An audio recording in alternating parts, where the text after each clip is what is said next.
السلام علیکم ناظرین، کیسے ہیں آپ سب لوگ؟ امید ہے کہ جہاں بھی ہوں گے خیریت سے ہوں گے۔ میں ہوں آپ کا میزبان پرویز اقبال۔ آج 24 مئی اور اتوار کا روز ہے۔ سب سے پہلے تمام ناظرین کو میری طرف سے عید کی بہت بہت مبارکباد ہو۔ اس بار یورپ میں عید کی خاص بات یہ ہے کہ اکثر لوگوں نے عید کی نماز گھروں میں ادا کی ہے، کیونکہ لاک ڈاؤن کی وجہ سے اکثر یورپی ممالک میں بہت سی پابندیاں نافذ ہیں۔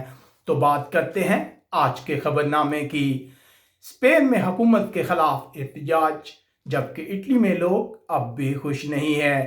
جرمنی میں حکومت مخالف مظاہروں میں تیزی، جبکہ برطانوی وزیر اعظم کے چیف ایڈوائزر پر دباؤ ہے کہ وہ استعفیٰ دے دیں۔ اس کے علاوہ ہم اس ویڈیو میں بات کریں گے تیونس کی، جہاں سے اطلاعات آ رہی ہیں کہ ایک کشتی ڈوبی ہے جس میں بہت سے تارکین وطن سوار ہیں۔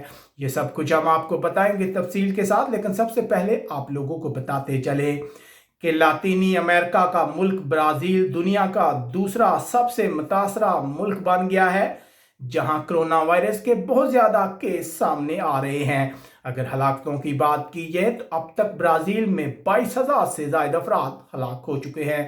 اگر ہلاکتوں کی بات کی جائے تو اب تک دنیا میں سب سے زیادہ ہلاکتیں امریکہ میں ہوئی ہیں، جہاں ہلاک ہونے والے افراد کی تعداد 98,000 تک جا پہنچی ہے۔ اس کے بعد بات کرتے ہیں یورپ کی، تو سب سے پہلے بات کرتے ہیں یورپی ملک اسپین کی۔ اسپین میں ہزاروں افراد نے حکومت کے خلاف احتجاج کیا۔ دائیں بازو کی پارٹی فاکس نے اس احتجاج کی کال دی تھی۔ یہاں پہ لوگ جو ہیں اس لیے احتجاج کر رہے ہیں کیونکہ وہ حکومت کی کارکردگی سے خوش نظر نہیں آتے۔ ہم آپ لوگوں کو بتاتے چلیں کہ ان لوگوں نے احتجاج کے لیے ایک نیا طریقہ کار استعمال کیا۔ یہ لوگ اپنی گاڑیوں سے باہر نہیں اترے اور انہوں نے گاڑیوں کے اندر بیٹھ کر ہی احتجاج میں حصہ لیا۔ اسپین کے تمام جو بڑے شہر ہیں وہاں کاروں میں سوار ہو کر ان لوگوں نے احتجاج کیا۔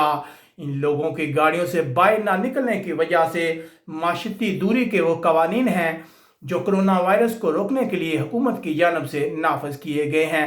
اس کے علاوہ اگر دارالحکومت کی بات کی جائے تو دارالحکومت میڈرڈ میں مظاہرین نے اسپین کے پرچم لہرائے۔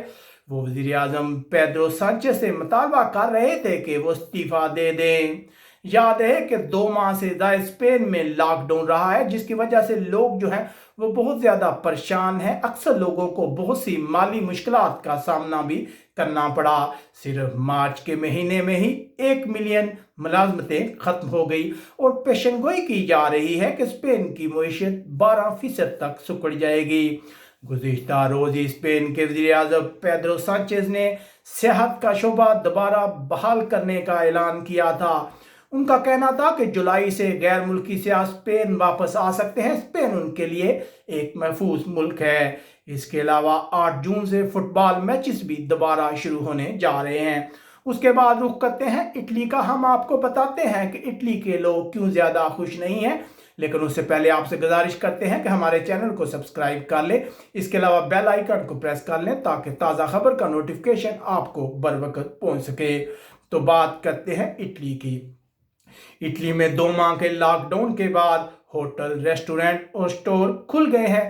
لوگوں کو امید تھی کہ حالات نارمل ہو جائیں گے، سب کچھ اچھا ہو جائے گا، لیکن اب ایسا لگتا ہے کہ ایسا کچھ بھی نہیں ہے، کیونکہ ہوٹل، ریسٹورنٹ تو کھلے ہیں لیکن غیر ملکی ٹورسٹ نہ ہونے کی وجہ سے ان کا کام کاج نہ ہونے کے برابر ہے۔ ان کا کاروبار بہت بری طرح متاثر ہو رہا ہے۔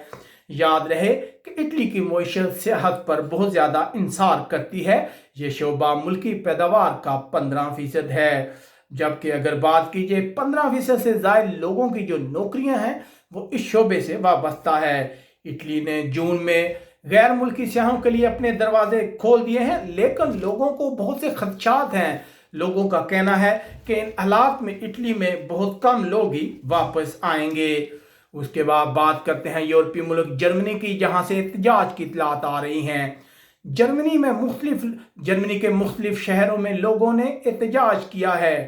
وہ حکومت کی پالیسی سے خوش نظر نہیں آتے۔ حالیہ دنوں میں اس احتجاجی تحریک نے بہت زور پکڑا ہے۔ لوگ کرونا وائرس کی وجہ سے حکومت کی جانب سے لگائی گئی پابندیوں سے خوش نہیں ہیں۔ وہ اس کو حکومت کی آمرانہ سوچ اور آزادیوں پر غیر قانونی حملہ تصور کرتے ہیں۔ مختلف شہروں سے احتجاج کی اطلاعات آ رہی ہیں، جبکہ حکام کا کہنا ہے کہ یہ پابندیاں ضروری تھی تاکہ کرونا وائرس کی دوسری لہر سے بچا جا سکے۔ اس کے علاوہ فرانس کی خبر شامل کرتے ہیں۔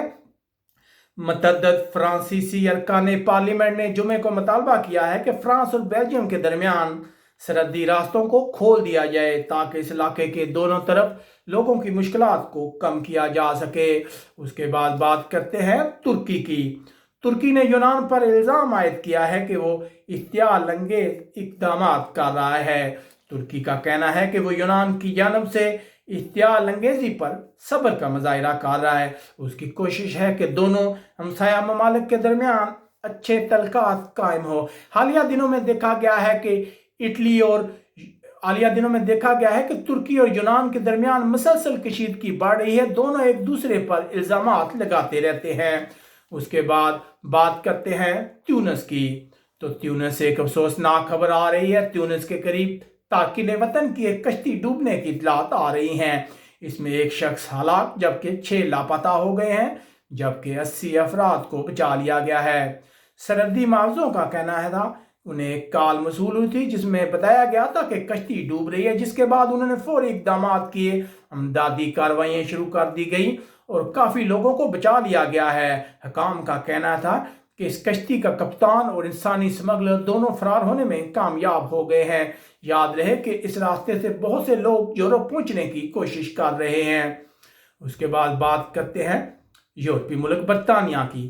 برطانیہ میں متعدد قدامت پسند ارکان پارلیمنٹ نے وزیر اعظم کے چیف ایڈوائزر سے مطالبہ کیا ہے کہ وہ اپنے عہدے سے استعفیٰ دے دیں کیونکہ انہوں نے لاک ڈاؤن کے قوانین کو توڑا ہے، جبکہ وزیر اعظم کے چیف ایڈوائزر ڈومنک کمنگ نے ان الزامات کو مکمل طور پر رد کر دیا ہے اور حکومت کے اراکین نے بھی ان کا دفاع کیا ہے۔